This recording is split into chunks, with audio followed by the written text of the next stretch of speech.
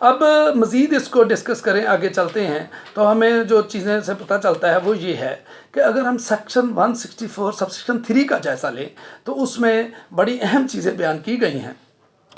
کہ 3 چیزیں جو ہیں وہ ضروری ہیں کہ وہ ملزم کے بارے میں بیان کی جائیں۔ میجسٹریٹ صاحب ملزم کو یہ بتائیں کہ اگر آپ نے یہ جو کنفیشن کر رہے ہیں یہ آپ پابند نہیں ہیں اس کنفیشن کو کرنے کے، you are not bound to make such confession, اور یہ بھی بتانا چاہیے کہ اگر آپ نے یہ کنفیشن کیا تو یہ آپ کے خلاف بطور شہادت پیش کیا جا سکتا ہے۔ لیکن میجسٹریٹ صاحب کے لیے بہت زیادہ ضروری ہے کہ وہ ریزنیبلی سیٹسفائیڈ ہوں کہ یہ جو کنفیشن ریکارڈ کیا جا رہا ہے یا جو میں کنفیشن ریکارڈ کر رہا ہوں اٹ از میڈ والنٹریلی، یہ ملزم جو ہے یہ اپنی آزاد رضامندی سے بغیر کسی دباؤ کے، بغیر کسی جبر کے، یہ میرے سامنے جو ہے وہ اپنی کنفیشنل سٹیٹمنٹ یعنی اقبال جرم جو ہے وہ بیان کر رہا ہے۔ اس کے بعد یہ ہے کہ جو اپیکس کورٹس ہیں انہوں نے یہ قرار دیا ہے کہ میجسٹریٹ کو اس کو کچھ کویسچنز بھی کر لینے چاہیے ملزم کو، کہ جیسے اس سے کہنا چاہیے کہ کیا یہ جو تم اقبال جرم کر رہے ہو یہ کسی انڈیوسمنٹ،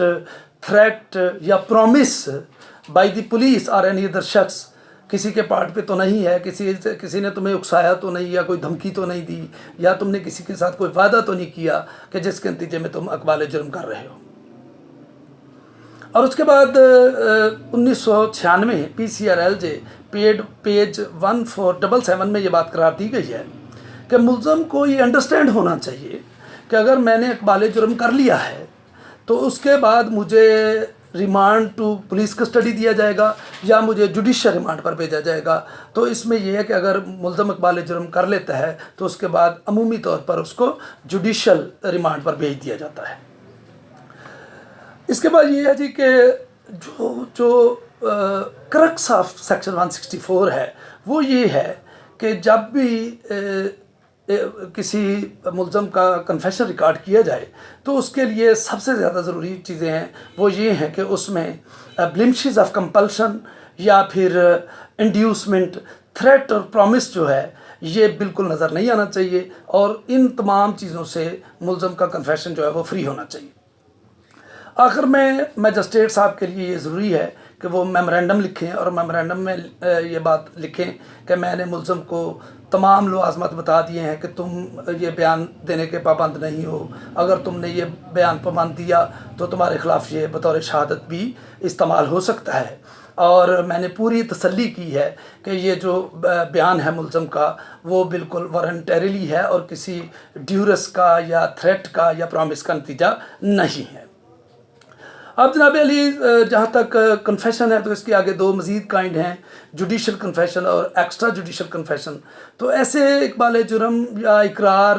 جو عدالت کے سامنے یا میجسٹریٹ کے سامنے کیے جاتے ہیں they are called judicial confessions, اور ایسے اقبال جرم یا کنفیشن جو میجسٹریٹ کے علاوہ کسی دیگر جگہ پر کیے جاتے ہیں they are called extra judicial confession.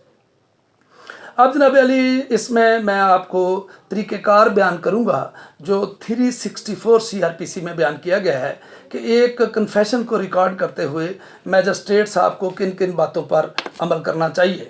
تو اس کے لیے جناب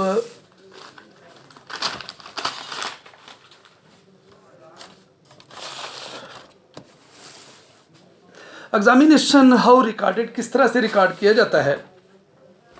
پہلی بات تو یہ ہے کہ جب بھی کوئی ملزم میجسٹریٹ کے پاس اپنا ایگزامینیشن ریکارڈ کرواتا ہے تو تمام اس میں سوالات جو اس سے کیے گئے ہیں اور اس نے جتنے بھی اس کے جوابات دیے گئے ہیں وہ فل لکھے جائیں گے اور مکمل طور پر اسی طرح سے لکھے جائیں گے جس طرح سے ملزم نے ان کے جوابات دیے ہیں۔ دوسری بات یہ ہے کہ اس کی لینگویج کون سی ہونی چاہیے، عدالت کو کون سی لینگویج میں وہ سوالات اور جوابات لکھنے چاہیے۔ تو یہ ضروری ہے جی کہ پرٹیکولرز جو ہوں گے وہ لینگویج آف دی کورٹ میں، عدالت میں جو زبان استعمال ہوتی ہے، یا پھر عمومی طور پر وہ انگلش میں لکھے جاتے ہیں۔ اب اس کے لوازمات ہیں کہ جو اس کا اقبال جرم ہے جو اس نے کنفیشن کیا ہے وہ ضروری ہے کہ مجسٹریٹ صاحب اس کو دکھائیں اور اس کو پڑھ کر سنائیں، اور اگر وہ اس زبان کو نہیں سمجھتا جس میں وہ میجسٹریٹ صاحب نے اس کو لکھا ہے تو پھر جناب علی وہ اس کو اس زبان میں انٹرپریٹ کر کے بتائیں گے جو ملزم انڈرسٹینڈ کرتا ہے اور جو اس کو سمجھتا ہے۔ تو یہ بہت ضروری لوازمات ہیں کنفیشن انڈر سیکشن 164 کو ریکارڈ کرنے کے لیے، اور ملزم کو یہ موقع دیا جائے گا کہ اگر وہ اپنے جوابات میں کچھ ایڈ کرنا چاہتا ہے یا اس میں کوئی کمی کرنا چاہتا ہے تو اس کو پراپر موقع دیا جائے گا۔ اب یہ جو ریکارڈ تیار ہو رہا ہے، یہ جو کنفیشنل سٹیٹمنٹ تیار ہو رہی ہے، تو اس میں جو ڈکلیئر قرار دیا جائے گا کہ تمام ٹروتھ جو ہے اس کو ریکارڈ کیا گیا ہے، اور اس پر ملزم اور میجسٹریٹ صاحب دونوں جو ہیں وہ سگنیچر کریں گے وہ اپنے بیان کے نیچے یعنی سائن کرے گا کہ یہ بیان میں نے قلمبند کروایا ہے، اور جج صاحب بطور میمورنڈم اور بطور جج میجسٹریٹ اس پر اپنے دستخط کریں گے۔ اور اس کے بعد میجسٹریٹ صاحب ایک سرٹیفکیٹ لکھیں گے، جاری کریں گے، کہ جس میں وہ لکھیں گے کہ یہ جو ایگزامینیشن تھا یہ میری موجودگی میں لیا گیا، اور اس میں جو ریکارڈ ہے وہ true account of the statement made by the accused وہ رکھتا ہے، یعنی جتنی مکمل اور سچی اسٹیٹمنٹ ملزم نے دی ہے وہ اس میں موجود ہے۔ اگر اس صورت میں کہ اگر میجسٹریٹ صاحب اس اقرار جرم کو ریکارڈ کرنے سے انکار کر دیتے ہیں کسی وجہ سے، یا وہ اس کو ریکارڈ نہیں کرتے، تو وہ پابند ہیں اس بات کے کہ اگر انہوں نے اس کو ریکارڈ نہیں کیا تو وہ اس پر فل میمورنڈم لکھیں گے اور اس میں اس کی وجوہات لکھیں گے کہ یہ وہ وجوہات ہیں جس کی وجہ سے میں نے اس کنفیشن کو ریکارڈ کرنے سے اقرار کر دیا۔ لیکن عمومی طور پر میجسٹریٹ صاحبان جو ہیں وہ اگر والنٹریلی ان کے پاس کوئی آتا ہے اپنا اقبال ریکارڈ کروانے کے لیے تو وہ اس کو ریکارڈ کر لیتے ہیں۔ اب جناب جو میمورنڈم تیار ہوا ہے اس پر میجسٹریٹ صاحب اپنے دستخط کریں گے اپنے ہاتھ سے، اور ریکارڈ کے ساتھ اس کو وہ جو ہے لف کر دیں گے۔ اب یہ ہے کہ میجسٹریٹ جو ہیں وہ یہ سمجھتے ہیں کہ میں کسی وجہ سے ان ایبل ہوں، میں کسی وجہ سے یہ کنفیشنل سٹیٹمنٹ ریکارڈ نہیں کر سکتا، تو جناب علی ان کے لیے ضروری ہے کہ وہ اس کی وجوہات جو ہے وہ قلم بند کریں۔ اب اس کے بعد 2-3 اہم کوسچنز اس بارے میں آ جاتے ہیں کہ جناب علی یہ بتا دیجئے کہ یا یہ ہمارے علم میں ہونا چاہیے کہ یہ جو کنفیشنل سٹیٹمنٹس ہیں ان کی ایویڈینشی ویلیو کیا ہے، کس طرح سے ہم ان کو کورٹ میں استعمال کر سکتے ہیں، یا کورٹ میں ان کی کیا شہادتی وقت ہے۔ تو اس میں یہ جو قرار دیا گیا ہے جی کہ یہ ہر کیس کے پرٹیکولر سرکمسٹانسز پر جو ہیں وہ ڈیپینڈ کرتا ہے اور فیکٹس پر ڈیپینڈ کرتا ہے، لیکن یہ بات تسلیم کی گئی ہے لا میں کہ اگر کنفیشنل سٹیٹمنٹ یا یہ جو کنفیشن ہے وہ والنٹیئرنیس شو کر رہا ہے اور کسی انڈیوسمنٹ یا تھریٹ کا نتیجہ نہیں ہے، تو اس طرح کا جو کنفیشن ہے وہ ایک سبسٹینٹیو پیس آف ایویڈنس ہے، اور conviction can be based solely on the confession, اور اگر اس کے تمام لوازمات پورے ہو جاتے ہیں تو اس کی بنیاد پر ملزم کو جو ہے وہ اکیلے کنفیشن کی بنیاد پر سزا جو دی جا سکتی ہے۔ تو آج کا لیکچر جو ہے وہ اس پوائنٹ پر ختم کرتے ہیں کہ ہم نے آج سیکشن 164 اور سیکشن 364 کو ڈسکس کیا ہے، اور اس میں جو سٹیٹمنٹ اور کنفیشن ریکارڈ کیے جاتے ہیں ان کو الیبوریٹ کیا ہے۔ امید ہے کہ انشاءاللہ آپ کو یہ ہمارا لیکچر پسند آیا ہوگا۔ آپ ہمارے چینل کو سبسکرائب کریں اور لائک کریں، اور اپنے ویلیویبل جو ویوز ہیں ان سے ضروری ہمیں شیئر کریں۔ Thank you very much.